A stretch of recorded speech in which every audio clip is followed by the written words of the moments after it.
Hello friends, S S ലോഗിൻ്റെ പുതിയൊരു വീഡിയോയിലോട്ട് എല്ലാവർക്കും സ്വാഗതം. ഞാനിപ്പോൾ മുണ്ടൂർ കുമ്മാട്ടി കാണാനായിട്ട് വന്നിരിക്കുകയാണ്.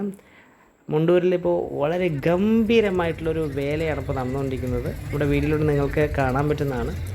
ജനങ്ങളുടെ ഒരു വൻ സാഗരമാണ് തിക്കിത്തിരക്കായിട്ട് ഈ വേല കാണാനായിട്ട് എത്തിയിരിക്കുന്നത്. ഫ്രണ്ട്സ്, മുണ്ടൂർ കുമ്മാട്ടിയുടെ പ്രത്യേകത വെച്ചാൽ നമുക്ക് വീഡിയോയിലൂടെ തന്നെ കാണാൻ പറ്റും. ഞാൻ നേരത്തെ പറഞ്ഞ പോലെ വ്യത്യസ്ത കലാരൂപങ്ങളുടെ ഒരു വലിയൊരു ഘോഷയാത്രയാണ്. ഒരുപാട് വണ്ടിവേഷങ്ങൾ, വ്യത്യസ്തമായിട്ടുള്ള വണ്ടിവേഷങ്ങൾ, അതേപോലെ തന്നെ വേറെയും കലാരൂപങ്ങളോടുകൂടിയുള്ള ആനയും ചെണ്ടമേളവും ഒക്കെ ആയിട്ട് ഒരു ഗംഭീര യാത്രയാണ്.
ഫ്രണ്ട്സ്, നിങ്ങൾക്ക് ഈ വീഡിയോ ഇഷ്ടപ്പെട്ടിട്ടുണ്ടാവുമെന്ന് വിചാരിക്കുന്നു. ഇഷ്ടപ്പെടാൻ ലൈക്ക് ചെയ്യുക, ഷെയർ ചെയ്യുക, കമൻറ്റ് ചെയ്യുക. വീണ്ടും നമുക്ക് നല്ലൊരു വീഡിയോ ആയിട്ട് വീണ്ടും കാണാം. Thank you for watching this videos.